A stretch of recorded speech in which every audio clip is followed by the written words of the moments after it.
Hi, everyone. I'd like to take a moment to thank you for joining us tonight for our very special conversation on military marriage, healing, and the journey that so many of us experience as we build a life together with our partner. My name is Kate, and I'm the editor-in-chief of Military Spouse, and I'm very excited to introduce you to Corie Weathers, who's our 2015 Military Spouse of the Year. And we're going to be talking about marriage, and we're going to be talking about Corie's journey. And as you know, there are so many high moments, and there are certainly challenges in any marriage. But tonight we're going to address some very unique challenges that military couples face. And that includes separation, reintegration, and the very real reality that military couples, by definition, are going to face a lack of shared experiences. So many of you on here have followed Corie's journey to the Middle East with Secretary of Defense Ash Carter. It was an extraordinary journey. It was the first time this has ever happened that a spouse has been able to travel with the Secretary of Defense in the capacity, not necessarily reporting as press. Corie's journey was very, very different. It was very unique. Instead, Corie really traveled with the secretary to get a glimpse into the sort of the other side. As a military spouse, of course, like so many of you on here, we experience a deployment in a very, very different way than our partner experiences a deployment. Our roles are drastically different. Our roles on the home front are very different than the role that our spouse or partner has while they're overseas. And because of that, because of those differences, when we come back together, or even during those separations, there can be challenges that develop. And so we're really looking for ways to sort of bridge that gap. So first, I'd like to take a moment to really introduce Corie. As you know, Corie Weathers, again, is the 2015 Military Spouse of the Year. She is an Army spouse. She's a licensed professional counselor, and she's also the spouse of an Army chaplain. Now, Corie has worked with individuals and families for the past 15 years. What I think is very interesting is that she's certified in prolonged exposure for use in post-traumatic stress disorder from the Department of Defense Center for Deployment Psychology.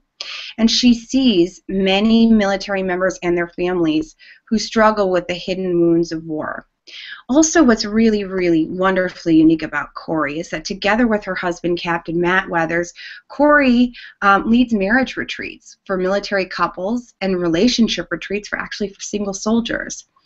So she's beyond being just a counselor. Her focus has always really been on building those military marriages. So she's also the host of the Life Giver Military Spouse podcast, which is awesome, and you guys have to check it out. We're going to give you the link at the end of it, too. Her podcast features counseling advice on how military families can improve their marriage, and it also provides positive hope by interviewing just amazing military spouses and couples, as well as organizations that are all very, very sincerely serving our military families. So we are just really thrilled that she's joining us today to discuss her journey, her personal story, and also what she learned. So it's not just what she learned about her own marriage, but for Corie, it's how she used herself almost as a guinea pig, and her marriage as a guinea pig, to be able to take those lessons and apply them to military couples. So when the DoD came to us at Military Spouse and asked us to recommend a military spouse that would be perfect on this trip, it was a very easy choice. She was the ultimate choice. But what makes it so interesting is, I think, as we sort of grew in this partnership with the DoD, this was never just an exciting trip for Corie. It was just never just an opportunity, which in and of itself was fabulous. But like I said, this was really a fact-finding journey for Corie. She could uncover some of the questions that she had and also be able to put those lessons towards other couples. So as I hand this over to Corie here, I want everyone to know that there's going to be a question and answer session at the end of this. And if you look on your screen, there should be a little chat box or a chat icon.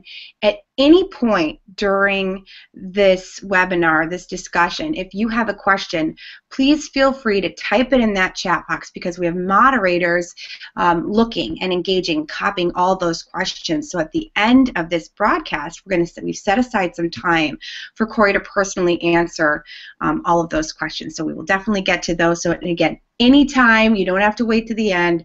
Feel free to ask them throughout, and we'll be moderating. So now, Corie, I would like to hand it over to you. Hey everybody, thanks Kate. I am so excited about tonight. This whole trip started months and months ago, and Kate and I had to hold it a secret for a really long time, and we wanted to shout it out and we couldn't. And so for me to be able to talk with you guys and have questions, and I really hope that you are going to ask some questions, because it really was a remarkable experience. And so tonight I really just want to share with you my own personal experience and how that affected my own marriage, and all of that with the hope that maybe we can start a good discussion from here forward on how can we better our marriages by asking the right questions and communicating better as couples. And so I'm going to talk a little bit about my own journey and my own marriage and how it was affected, and then I'm going to share with you a little bit about what I think that you can do for your marriages too. But again, I think that this is a discussion that goes from today forward. It doesn't have to end at the end of this webinar. So feel free to, as we go along, to ask questions about what something was like for me and how it affected my marriage. I don't want you to, nothing is really off the table here. So I'm very comfortable with answering those questions. And also, if you maybe have some questions about maybe your own experience and how maybe this ties in, then feel free to ask those questions. And if we don't get to those questions tonight, because we only have an hour, then send them in anyways, because I'm going to make a note of those questions, and I hope to get as many questions answered as possible. So, but before we get started, I'm really excited. We're going to do a little bit of a fun, interactive drawing. I'm going to give you a chance to win something, okay? So since we're talking about couples and communication and bettering our marriages and learning to ask the right questions and asking our service members to give us the right information so that we can understand their world a little bit better, what we're going to do is I want you to tweet about what we're doing here tonight. So you can see at the bottom of my screen, you're going to see hashtag #MilSpouseJourney. Do you see it right there? Hashtag #MilSpouseJourney. And you also see my Twitter handle. Feel free to use that as well. And so here's what we're going to do. First of all, I would love to see you guys tweet maybe an image, take a picture of you guys watching this webinar right now and tweet it out and use that hashtag. And ask questions or quote things as we go along. And Corie, who's moderating all of this, is going to keep track of who is tweeting out. And then we're going to have a drawing, and I'm going to tell you what we're going to win, or what somebody's going to win. So I have this awesome game that is exactly about what we're talking about tonight, and it's called the Warrior Spirit Mission Homefront for Couples. And so it comes in this tin like this. And when you open it up, it's actually a game for couples, and it's specifically made for service members and their spouses. And so what you have in here is you have pencils and a dice here, and you've got a pad of paper to write on, and this is a game. And so in this deck of cards, it has wonderful questions for you to ask your service member and for your service member to ask you. And it's asking really great questions about what was your weirdest experience during the deployment? What's one thing that you didn't think to describe before that you want to describe to me now? What was it like? What did you guys do during your downtime? And they're not necessarily obvious questions. They're really outstanding questions, including a lot of the emotional stuff that service members go through during deployment too, such as do they still feel like it was worth what they sacrificed for? Is their job still worth it? So there's some really amazing questions in here. So whoever wins at the end of the webinar is going to, I'm going to personally mail this to you. So I'm really excited that the timing of me finding this game is awesome. And you can, if you are interested in the game, you can go to missionhomefront.com, and that's where you can order your own game, because I think that they're fabulous. So, Kate, I'm going to send it back to you. How do you want to start? Well, Corie, this was such an awesome opportunity for you. I'm just kind of wondering if you could talk to the spouses and the military couples on here a little bit about why this was meaningful for you, and how you were going to apply what you learned on this trip to spouses and to military couples. So let's maybe talk about that to start. So yeah, let me share with you the strategy of the trip and why I wanted to do it the way that I did. Kate said that I took this opportunity to be a guinea pig, and that's really a great description of what I wanted it to be, because when I got the opportunity, I really didn't want it to be like, oh, yay, Corie gets to go experience the Middle East, but what about the rest of the spouses? And so I really wanted to make this as meaningful as possible to me, but also as meaningful as possible to as many spouses as possible and as many couples as possible. And so as I spoke with the Secretary's office, I shared with them a time that I went out into the field. Actually, a brigade chaplain took some FRG leaders, some key spouse leaders, and myself out into the field one time and showed us what it was like for our service members to be out in the field. And it was like a mock deployment. And it was really wonderful for me before a deployment, because I got to see what a DFAC looked like, which is your dining facility. I got to see a talk where all the communications and the computers and everything were running. And so it was really helpful, so that when my husband was deployed and said that he was in the talk for the day, I had a mental picture of where he was, and I knew that he was safe. And we did everything like trying MREs and having bad coffee, and so all of these experiences, to actually experience it myself, was huge for reducing anxiety and giving me a sense of peace of where he was going to be during deployment, and at least a little bit of what they do during deployment. So when I spoke with the Defense Office and told them, hey, look, this is an outstanding idea. This is not just about me going and seeing what it's like during deployment and then writing about it. I really want to do whatever I can to take families into the deployment as much as possible. And I know that it's almost near impossible. You almost have to be with me, but that's why we're starting this discussion, so we can talk about everything that I learned and communicate that in maybe a way that service members don't. So what I did was I had my own idea of things that I wanted to see, and so I talked with Matt, my husband Matt, ahead of time, and I said, what would be important for me to experience to understand you better? What experiences did you have? What thrills did you have? Obviously, I wasn't going into some place that was safe or where there was combat, but some of the other things that I knew that I didn't understand, but I wanted to know, what did he want me to understand? And so he shared some of those things with me, but there was also, my marriage is a lot like a lot of yours. Even though my husband is a chaplain and doesn't carry a gun, in some ways, I think I can speak for chaplain spouses that's almost more unnerving to know that your soldier is going into some place where he could be in danger, but he's not allowed to carry a gun. He has a chaplain assistant that's there to protect him, and the reason for that, very short answer for that, is because his role is that if someone is wounded or dying, his role is to be there with them, not fighting. And so I really wanted to, he came home different from our first deployment. It was a very difficult first deployment, and I'm going to share more about that later, but I, like many of you, have had a service member that came home different.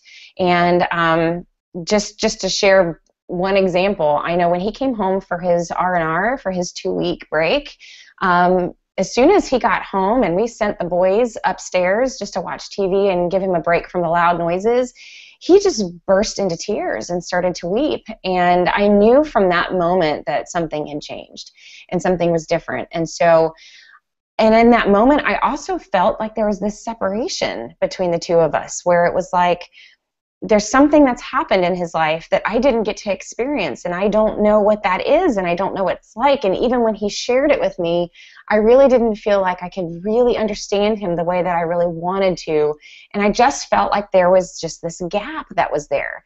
So over time, we learned to call these sacred spaces, and I had my own sacred spaces. There were moments during the deployments where I overcame something that I didn't think that I could overcome. I share a lot, even on my podcast, that, I had a really bad car accident with the boys in the car, and having to get through that experience and then figure out how to find and buy a new car. There were so many things that took everything in me to figure out how to do it and overcome my fear and overcome my anxiety and build confidence, that became a sacred space. There was nothing that Matt could ever do to fully understand what it was like for me to get through the deployment that we did. And there was no way I could ever understand what some of his experiences were like in deployment. And so in order to get through this lack of understanding each other, we decided to call them sacred spaces. And so it was this idea of going, tread lightly on these areas, because, we want to talk about them, we want to communicate them,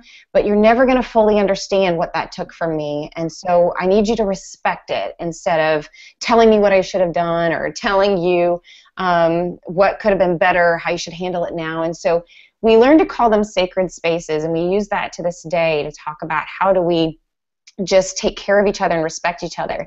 But right before this trip, I realized, or I started to actually process and think to myself, that was a really good strategy for us to use for a long time, but I'm kind of looking at it now and going, what if we have too many sacred spaces? Is it possible for us to go through so many unshared experiences together that there's actually a distance between us and our relationship? And I started to wonder, maybe there's a really negative impact on our marriages by having all of these unshared experiences, and how can we start to close the gap? So my strategy going into this trip was to understand my husband, and to do that, and this was a really risky thing for me to do because I had a lot of emotions and a lot of resentment, and I had a lot of frustration towards the military, towards deployment, towards the Taliban, towards whoever, for taking this piece of my husband and changing him. And so I decided I'm going to put all of that aside. I'm going to push it all aside. I'll come back to it later, but I decided to put it all aside, and I'm going to pursue my spouse. I'm going to pursue my husband, and I want to get to know him. I want to understand what he went through as much as possible. And in order for me to do that, I needed to push my own stuff aside and really focus on him. And so I went into the trip, and I decided I wanted to make it multi-sensory. So that means we experience things, especially traumatic experiences, whether it was my car accident or whether it was just I had a bad day because my kids were throwing up in the car, and that's really rough to clean up. But, so we hold these moments in our minds through our senses. So for me back at home, I can still feel what that car wreck was like. I can still hear my kids when they started crying. I can still smell vomit in my car. And those major moments in our life are captured in our brains through our senses. And so that's why, especially for service members, if they've had traumatic experiences, that if they smell something that reminds them of that experience, they immediately are taken back there. All the sensory parts of their brain light up, and they literally are experiencing that moment again in real time. And so they are hearing, they are smelling, they are seeing that traumatic moment all of a sudden. Just like I can tell you, if I were to drive down that stretch of highway again, I would have that anxiety. I would have that moment of kind of re-experiencing that moment. And so I went into this trip and I wanted to make it multisensory. So I went into it going, I want to pay attention to all 5 of my senses and report them back to you and say, this is what I smelled, this is how that affected me, this is what I see, this is what I'm feeling right now, this is how I'm processing it, and how hearing things impacted me too. And that way I was also able to pay attention to what do spouses really want to see during deployment that maybe our service members don't know that they need to share? They come home and they maybe take a picture of where they're sleeping, but there's all these other questions that we have as a spouse of, well, you said it took you that far to walk to the bathroom. Especially women, I know we have male spouses watching this too, but especially women, we have a huge vocabulary. And so they say, I walked a long way to the bathroom from my tent. And we're like, well, how far was it, and at what time of night? And so we have like 30 questions that can overwhelm them. And so that's one of the things that I did, was try to answer some of the questions that I felt that spouses wouldn't, that would want to know, but maybe service members don't generally ask. So Corie, why don't we kind of move into walking through the trip, maybe starting from day one? What did you feel like when you boarded the plane? What was your experience like when you arrived? What was day one like, day two? Just kind of a little walk through about what you saw, the sights that you saw on the day. So my husband calls deployment Bizarro World. I don't know if any of you guys out there have your spouses that call it Bizarro World too, but this week was Bizarro World for me. And I know that it wasn't like an actual deployment, but it was very similar to a deployment. And my husband and I paid a lot of attention to that, and it really surprised me with how much it felt like it mimicked almost a deployment. So there were some things that were exciting and different that only comes with the VIP kind of stuff of the Secretary of Defense. And that was a lot of fun stuff, like on the plane that I got to get on, and some of the extra experiences that I got to have, the hotel that I stayed in, that was nice, but I was more appreciative of a place to sleep than anything else. But there was a lot of pre-deployment stuff that I wasn't expecting. And, the day that we left, the day the plane took off, my husband at home was receiving our household goods. We had just PCS'd, and it was a complete role reversal. And so here I was going to the Middle East, and he didn't know when I was going to have contact at home again, or when I was going to be able to call home. And he's having to receive household goods by himself, and we had to call my dad in to help. And he got to really experience setting up the house and having that anxiety of how can I make the house feel like a home before she gets back. And it was also right before Christmas, so he was trying to decorate for Christmas. So there's a whole lot of wonderful role reversal stuff that we went through that that I'm going to unpack later.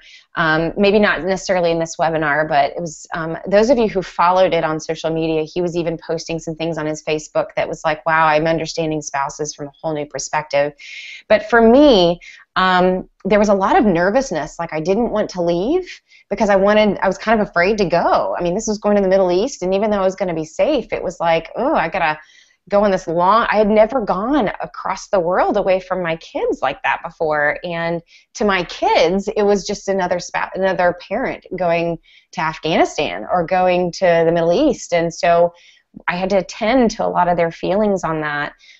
There was also, those of you who've been through pre-deployment, there was also like this, I really am excited to go, but I really shouldn't be excited to go. I really should feel like I want to stay home, and I would give it all up in order to be with family, and yet I really feel called to go and do a good job with it. And at one point, my husband just gave me permission to put my mind on the mission and just pay attention to that and not worry about them so much.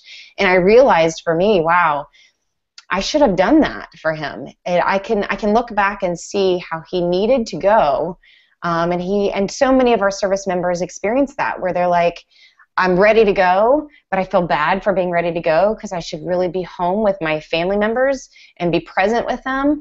But I can tell you that being given the permission to set my mind on what I needed to do doesn't mean that I ignored everybody, but those times that I was preoccupied and setting my mind on what I needed to do and learn to be okay with that was really exceptionally wonderful and helpful for me. Getting on the plane was crazy.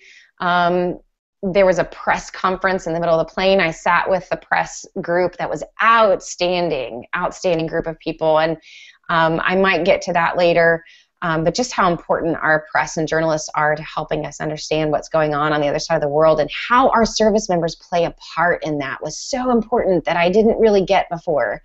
I was almost ashamed looking back of how I really wasn't aware of the news, and I didn't allow myself to watch the news, and yet the news is a very big part of our service members' mission and what they're trying to accomplish, and it's important for me to understand that more. And so I really got to watch our journalists work very hard every single day trying to get the story right. And a lot of our service members who are trained as public affairs officers to give them the right information and teach them the right information so that they can relay that back.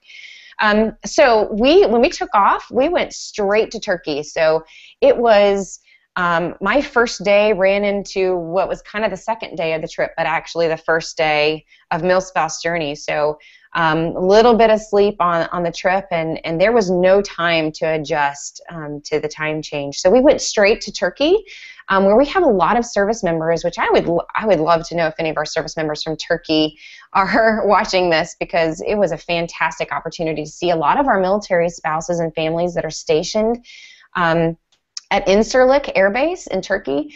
And for them, it was the one time I was going to get to be around family members, and so I really took advantage of talking with them. It was mostly Air Force, and so I got to see the incredible Air Force community, which all of our Air Force spouses that are watching, you guys know how amazingly awesome it is to be an Air Force family. My dad was an Air Force pilot, but he was in the reserves. So most of my experience is Army, so I thoroughly enjoyed the Air Force and watching what they're capable of. But the big takeaway from day one was seeing that our spouses over there don't even get to leave post or leave base because of the threats of ISIS that are right at their gate. And for them, the biggest takeaway was they were watching their service members do the daily strikes into Syria and Iraq. And just to see their service members actually doing the mission, like right out their front door, was what a lot of spouses are calling right now the at-home deployment. It's like they're not really deployed, they're actually at home, but it feels like a deployment. And so they had a whole new respect for how our service members need rest. And time to recuperate, and that's also what I got from the Air Force crew that day, was their need to rest and recuperate before we as family members jump in and say, hey, let's talk about your day and your trip, and let's talk about the kids, and they really need to rest and get accustomed to that time change before we jump in, especially for Air Force. Day two was to Erbil, Iraq. No, it was to Baghdad. It was Baghdad, Iraq, which I was so excited to go to Baghdad. And then we had this fog issue. I was supposed to get on a helicopter and go to some undisclosed location, which ended up getting canceled. And so I ended up staying in Baghdad, which I was totally fine with because, I mean, we all hear about Baghdad, and I wanted to experience Baghdad. So my biggest takeaway from Baghdad was a couple things. One was the lack of color. I know my husband came home saying how when he came back to America, how there were so many bright colors and smells, and it kind of took him by surprise. And really, over there, it is like cement, gravel, camouflage, and that's about it. Like, it is a huge lack of color, and so that really stood out to me. Huge cement walls that were like 15 feet high, almost lined up like a maze. Like, as you kind of walk down these alleyways, that's how you're kind of getting to the DFAC, and that part of that's out of protection.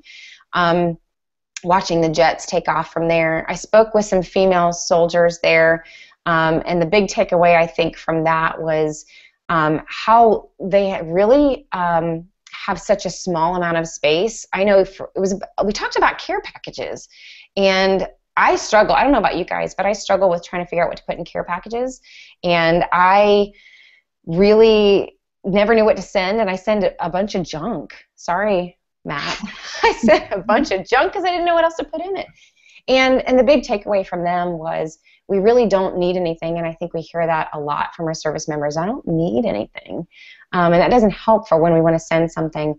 But they really turn off that part of their brain of what they want, because there's no way to really fulfill what they want, and so they really are working off of basic needs.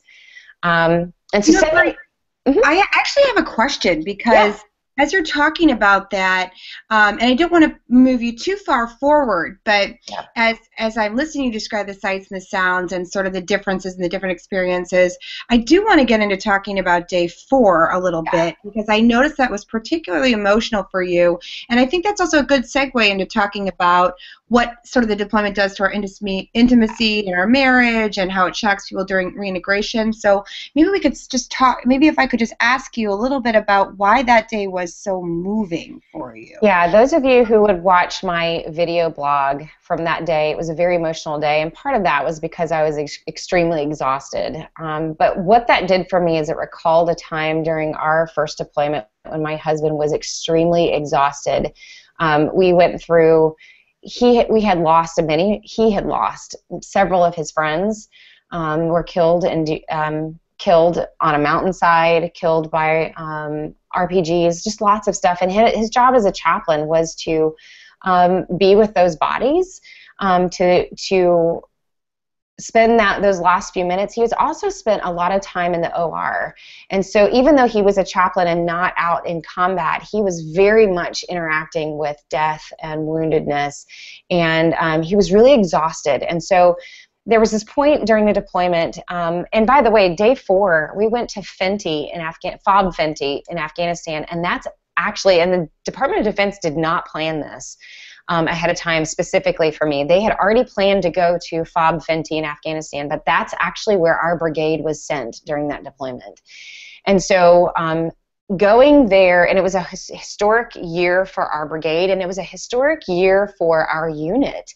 And we lost 11 soldiers, and we lost so many more within the brigade that year, and it was a rough year for both of us. And so when I went to Fob Fenty, there was a memorial that's there at Fob Fenty, and it was one of the things that my husband wanted me to see, because that memorial was our deployment. It was our guys, and it was emotional to see their names because I knew their names, and it was emotional because I was exhausted, and I remember my husband being so exhausted while he was there, and I was so close. The only way I can describe it is, when you throw a pebble in the lake or in the water, it has this ripple effect. And so many of us family members feel the ripples of what happens during a deployment and what happens while our service members are serving. And we may not get to experience what happened when they were there, but we do experience the effects and the consequences of that. And so when I got to Fenty, it was like going to where the pebble fell. And it was the closest that I could actually get to where my husband had called me exhausted and wanting to cry but couldn't bring himself to cry. And so it also flooded me with so many connections of our Gold Star families who had lost their service member there. And I knew so many of them that were not going to get the closure that I was getting. And so it was extremely emotional for me to be there. And I felt like my husband and I were able to reconnect for just a moment. I actually called him from Afghanistan the way that he called from Afghanistan to me, and I woke him up. This is for all of you family members out there, spouses. I actually woke him up at like 5:30 in the morning, and he got that call saying it's coming from Maryland, when we all know it's not from Maryland. And so it was a great moment, but it was very emotional because for the first time I felt like that those sacred spaces got a little closer, and the gap was closed a little bit because I was able to understand what he was saying and understand what he was seeing with his eyes and what he was smelling. Corie, what would you, as we move forward, what would you feel more comfortable talking about first? Would you want to talk about how everything that you experienced and can see now from the other side, what it does to our intimacy or in marriage, or just sort of how that experience shocks people during reintegration and why reintegration moves from a happy time to a possible angry, bitter time? Which one do you think you'd prefer to talk about first? So I think that I think I want to say a little bit more about that for me, and what I'm challenging spouses to do, and this is really hard, spouses. I know I'm asking you to do something really tough, and I wouldn't ask you to do this had I not done it and tried it myself. And so if I could summarize what this whole experience was like and what it was about and how you can do the same thing in your marriage. I realized, especially on the way home, I realized that all the work that I did to understand my husband better, I didn't have to go to the Middle East to do it. I didn't have to go on the other side of the world to put myself in his shoes and really pay attention and really think about what he had said to me. So many of my experiences over there were because I had remembered or recalled something that he had said, and then I went to go look for that and understand it and kind of sit in this pocket of, okay, he said that when he was on the C-17, the roar of the engines and the rumble of the plane just elated him. It just was exciting. And so it didn't take me riding in a C-17 to kind of sit there and actually process that and think about it and put myself in that same situation and think about, okay, I can understand how that would be exciting, and I could understand how that would bring that adrenaline rush. And so what my challenge is to you as spouses is a very difficult challenge, I know, because we have so many family members that are exhausted, and you've been working really hard, and one of the number one questions I get from spouses is, I can't get my service member to go get help, and I've been working so hard on my marriage, I'm exhausted, it's his turn. It's the service member's turn, or it's her turn. And I just want to hit a big pause button because I'm so tired and let them start working for a while. And I get that. I understand that. I've been there. I have been resentful. I have been tired. I've been exhausted. I have worked really hard and just wanted to hit a pause button and say, I'm done for a little while. It's your turn. And so my challenge to you is that marriage can't move forward if we do that. Marriage can't grow and strengthen if we hit a pause button. At no point should we ever just stop working on our marriage and stop trying. And so my challenge to you, if you want to apply this to your own life, my challenge to you is to, number one, keep trying. Keep pursuing your spouse. Keep trying to understand their experience. I know we have a lot of service members that come home that don't want to share what they went through.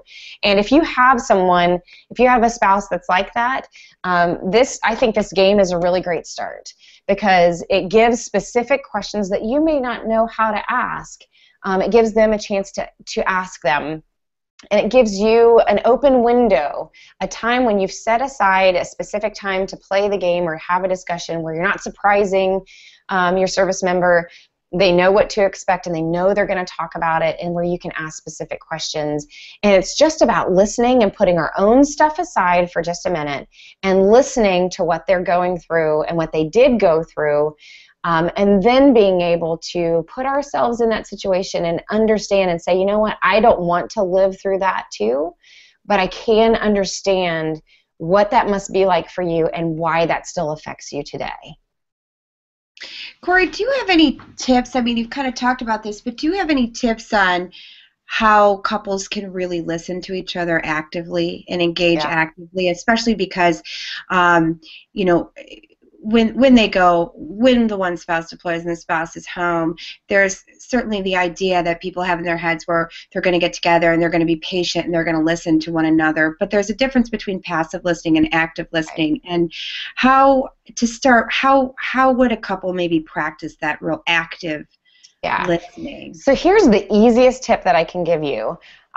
Those of you who've been to marriage retreats have probably heard of the speaker-listener technique, but I think all of us can use a huge refresher on that. And my husband and I, we teach speaker-listener technique, and we are both counselors, and we still use this tool. So it can be used at any point. And so here's the gist. All of us, especially in conflict, all we really want is to feel understood. Each of us. Each of us want to feel understood and heard. And what happens is, in a conflict, everybody is wanting to be heard and understood at the same time. And so we're not really listening to each other. We're just kind of butting heads and yelling over each other. And I want to be heard first. No, I want to be heard first. And so that's how it escalates, right? You're not hearing me. You don't understand me. You're not saying you're sorry. Whatever that is, it's about wanting to be heard and understood.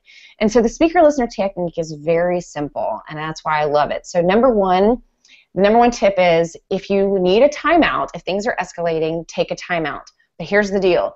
If you take a timeout, whoever is calling the timeout, has to call a time in. There are no forever timeouts. There are no walking out the door and slamming the door, because all that does is triggers abandonment in the other person, and they don't know when you're going to come back or if you're coming back, and it just triggers abandonment issues. So if you need a timeout, that's the first tip. You have to say, you know what, we're escalating. I don't think this is, I think we need to cool off. I need to cool off and process a little bit. I'm calling a timeout, but I'm going to call a time in an hour. Or let's call a timeout and we'll talk it again tomorrow morning after the kids go to school, or at dinner, or after the kids go to bed. You have to call a time in. Number 2, it's very easy. One person is a speaker, one person is a listener, and you have to decide who that is. And so maybe you use a pen, you use a phone, you use something to signify I'm the listener because I'm holding the object. And so whoever has the object is the speaker. And so the speaker says, very simple, in 1 to 2 sentences, this is what I want to say to you. And usually I say I'm going to make this really easy. So X, Y, Z. I hope you guys are taking notes. So in situation X, when you do Y, it makes me feel Z. Or if you're talking about deployment, to be able to go, when this happened, it made me feel this way.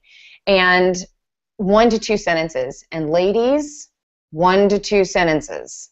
I know we could go on forever, but you have to limit it because men have a timer in their brain and they shut off. And so if you ramble on, they shut off and they don't know what you're saying after a while. So typically men are that way. So speaker says, during deployment, this was my experience and it made me feel this way. The listener then says exactly what the speaker said, word for word. Do not paraphrase it. Don't read into it. You simply say word for word as best as you can what you heard them say.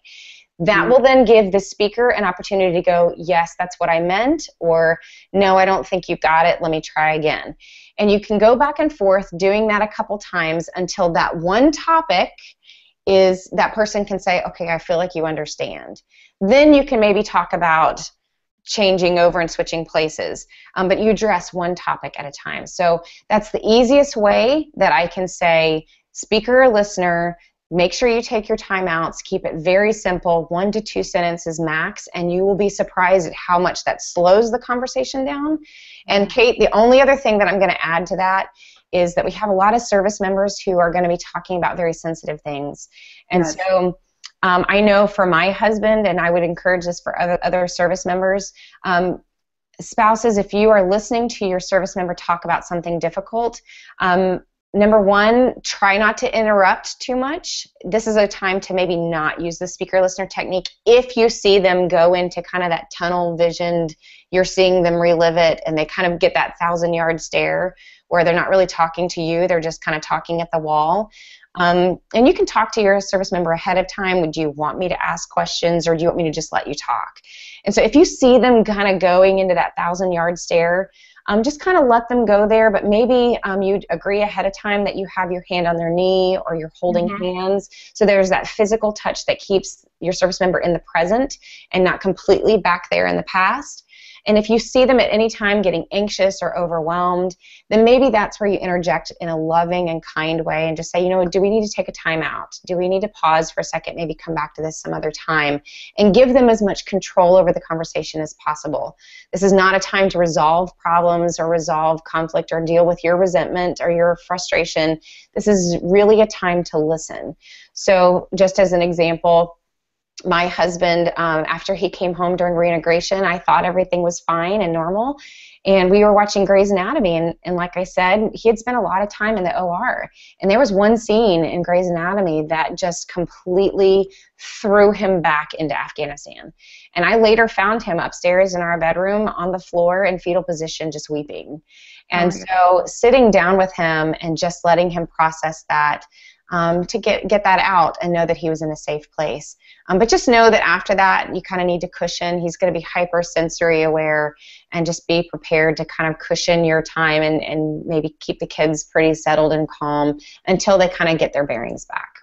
Corie, we're having some really good questions that come in, and one question, as before I start to get into some of the questions that I'm seeing, one question that I would really love to piggyback off the active listening, something that I personally have experienced in my own marriage, and just the other day I was in a spouse group, and a question was asked about when somebody is sharing their story, how do you respond, or how do you prevent yourself really from allowing them to share without having that defensiveness and competition? It's something that I've done, I mean, a million times, not just on deployment, but careers and everything, but we that's obviously a topic for a different time. But as you're talking about that active listening internally as a spouse, and maybe as a spouse could explain to their partner, what's the best way to combat that? As far as dealing with your internal defensiveness? Well, essentially, yes. So when somebody sits down and they're listening and they're making a point to be active and engaged, internally, though, there is always sort of, I think, and a lot of times, is there that thing in the back of your head, well, I know you went through this, but I went through this, and I dealt with Murphy here, and the kids, and we all got sick, and we went to the hospital, and you know how it gets overwhelming, and there's that competition of, even for couples that have very strong marriages and really love one another, there's that competition of, I had it worse. And sometimes what happens is, and this is sort of a two-parter, is that I don't want to get too stereotypical, but because I sometimes take on this role myself, but one person in their defensiveness will just shut down and just doesn't want to talk. So how do you overcome it when your spouse doesn't even want to talk because you're both defensive? So before you can even get to that listening phase, So first of all, I think this is where Sacred Spaces is really helpful. It gives you a terminology to use as a couple to say, hey, this moment in my life was really sacred, and there is no way to compare. There's no way to compare what you went through compared to what I went through. And so being able to say that this is my sacred space, and this actually came from a moment like that between my husband and I when he had spent a lot of time talking about his experiences during deployment. And of course, I don't understand what it's like for you to zip up your best friend in a body bag. But for me, but yet at the same time, he was telling me what I could have done better when I wrecked the car. And I had this moment that exactly what you're talking about, where it just came up in me, this defensiveness of, you have no idea what I went through, and so I think that was the moment for us where we said, you know what, wow, we both have these places that are really meaningful to each of us independently. And so they're sacred, that meaning they are isolated and they are important, and we should be very careful and mindful of them. And so we will still use sacred spaces between the two of us when, it's kind of like that. You chime in during the conversation when you're starting to get that competition, maybe thing is starting to happen, and you can just very calmly say, this is a sacred place for me. You will never understand what it was like for me to go through that, to worry about you, to think that you were in harm's way, to think something happened to you.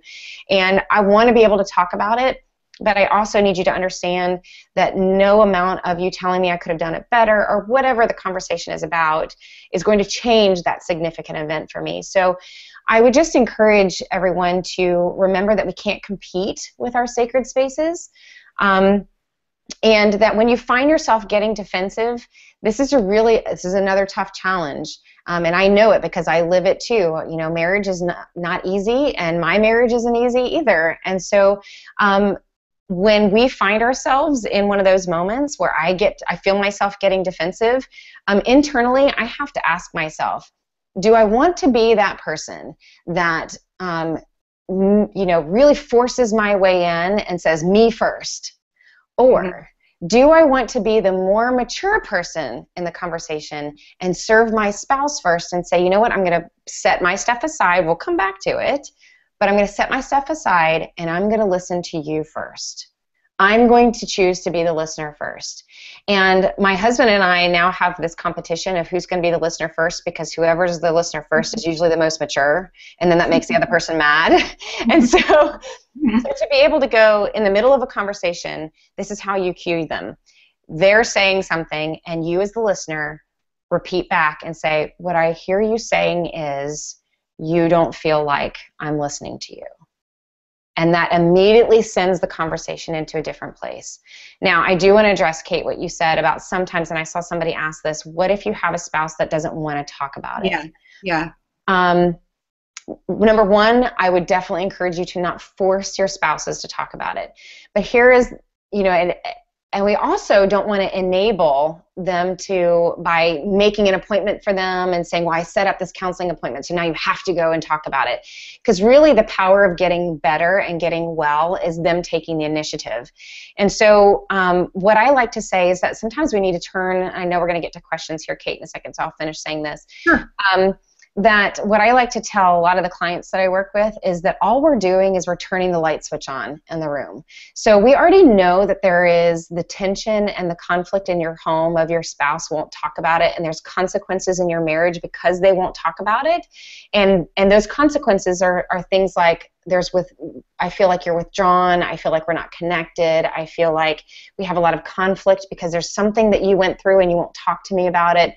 And so we all know the tension's there. We all know the conflict is there. We all know the disconnect is there. All we're doing is we're turning the light switch on and we're pointing out in the loving and kind way the consequences that we all know is there. And the way that you do that is just to say, I love you. I know you're struggling with something. I know that the deployment was difficult for you.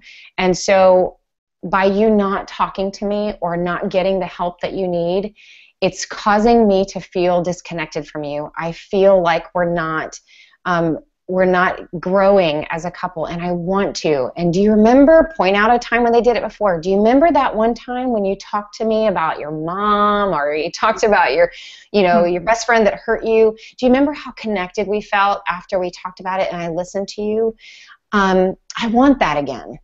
And so in a loving and kind way, you're able to just point out the consequences and turn the light switch on and show them this can be resolved. We can close this gap if we could start talking about it. And I will listen. Tell me, what can I do better to listen to you better? Where do you want me to sit? What do you want me to talk? Do you want me to not talk? And I will do whatever it takes for you to be able to feel comfortable and safe to share with me. Hey, Corie, I've got a really interesting question that I think you're going to enjoy answering, especially in the context of what we imagine versus what is reality. So somebody asked in reference to the desert color, do you think that the lack of color and smells in some cases makes the days seem longer and makes their time more boring, or do you think it helps them focus? Both. So that's a really great question. So for example, a lot of them said, I've heard my husband say that it felt like Groundhog Day. Every day was the same. And actually, when I went to Afghanistan, I really enjoyed talking with some of the scouts from 10th Mountain Division there, and we were talking about the monotony of things. And for a split second, somebody was saying they were going home, or I asked them when they got there. And they said September. And so in my head, I was trying to do the math of how long they had been there, but I suddenly forgot what month we were in. And I asked them, I was like, what month are we in? And they pointed to the tinsel wrapped on the USO stairway steps, and they're like, it's December. And I was like, well, how am I supposed to know it's December when you have nothing but a strand of tinsel hanging up? And so we all laughed because there is such a lack of color, and everything is the same every day, and so you can lose track of time. But here was the really cool part, is that their answer to that was saying, we actually don't mind that. In some ways it makes the time go faster, but they definitely have a lot of fun, and Easter is not going to feel like Easter, and Thanksgiving isn't going to feel like Thanksgiving, but they do plenty of fun things to feel like they can celebrate. So they were talking about in Afghanistan how the USO guy dressed up in a big turkey costume, and then they all chased him, and whoever caught the turkey won the race or something, and they have a blast. And that's why another reason why I think they come home, and that becomes family, because while we're having family with Thanksgiving, they kind of create their own family, and the camaraderie develops over time because of that. So I think it's both. I think the lack of color definitely makes it monotonous, but I think they also figure out ways to have a really great time, and I was able to see that. Okay, 2 more questions coming in, but let me start with this one because we've got a couple people asking about this. How has your definition of sacred spaces really changed since the trip? I mean, we've talked about your definition of sacred spaces, and has it changed afterwards? Has it gotten clearer in some ways? I would say it has gotten clearer because, and this is why you don't have to go to the Middle East to better your marriage, because even though I went to Afghanistan, which would have been the most sacred, the closest I could get, even when I got to Afghanistan, when I called him on the phone, I was in tears. And yet he, like, and we all know this experience, right? When they call and they're having like this some kind of emotional moment, but we're just waking up and we have no emotion at all, and we're just like trying to just sound like we're awake. And so here I was emotional.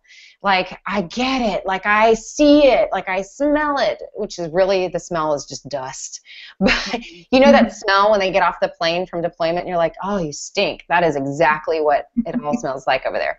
So here I am being emotional on the phone, and in that moment I realized, even though I wanted to understand fully his sacred space, there was no way for me to understand it, because in that moment I had just created my own sacred space. He would never understand what it was like for me as a spouse to go to Afghanistan and call home. He would never understand that.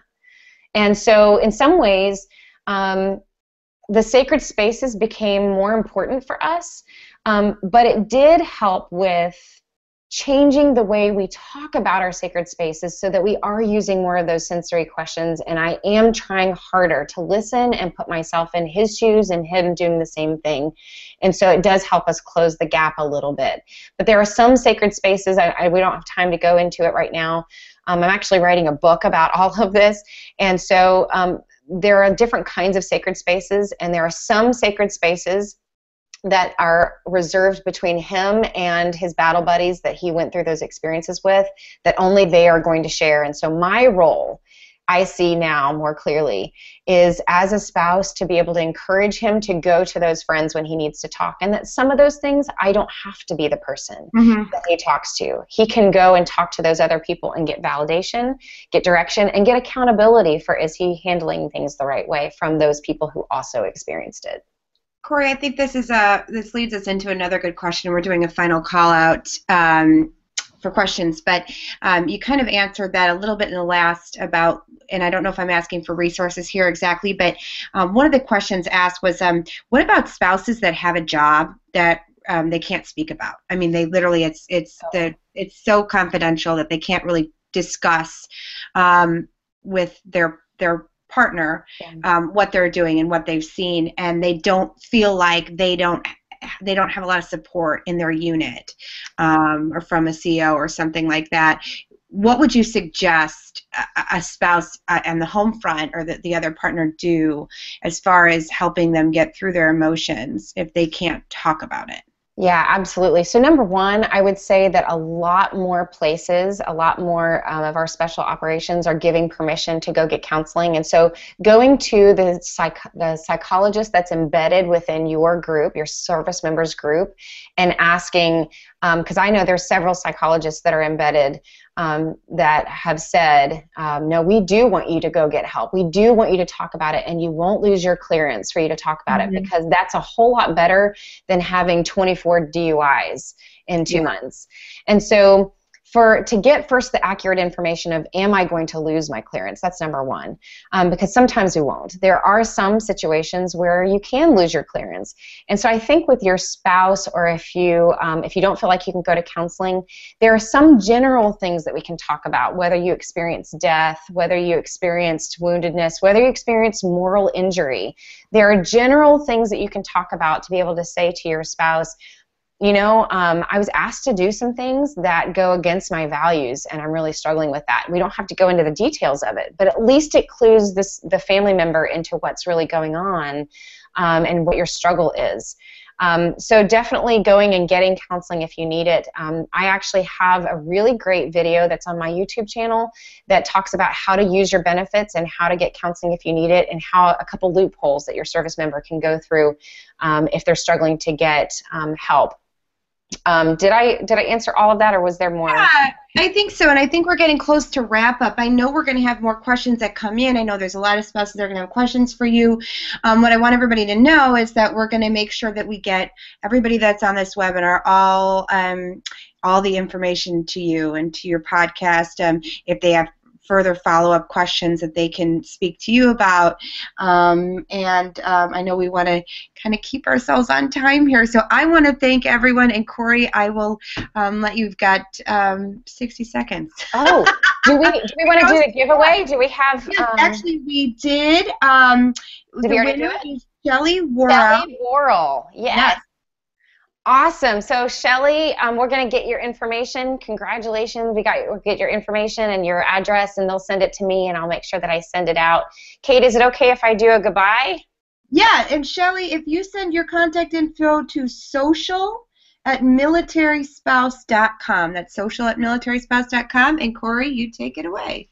Okay, so guys, I just want to thank you for joining me. Thank you for being a part of this. I know we could go on for hours, and so I hope to do this more. I know there's so many great questions about marriage, and so feel free to join me on my Facebook page or on Twitter. Email me if you have questions. I know I will get, if you've already asked these questions, then I'm going to go through them and see if I can't answer them somehow. Maybe I'll create a separate video that answers them. But I just want to say thank you for joining me. Thank you for supporting me on such a crazy trip, but it really was for you guys, and I hope to be able to address that more later. So, and thanks to Military Spouse Magazine for setting this up and for allowing me to do this, and for setting up the webinar tonight. Corie, you've done awesome, and Kate, your questions were great too. And so I just want to say thanks, and that I love all of you guys, and I'm so excited to serve you more this year. Thank you so much, everyone, and we'll talk to you all soon.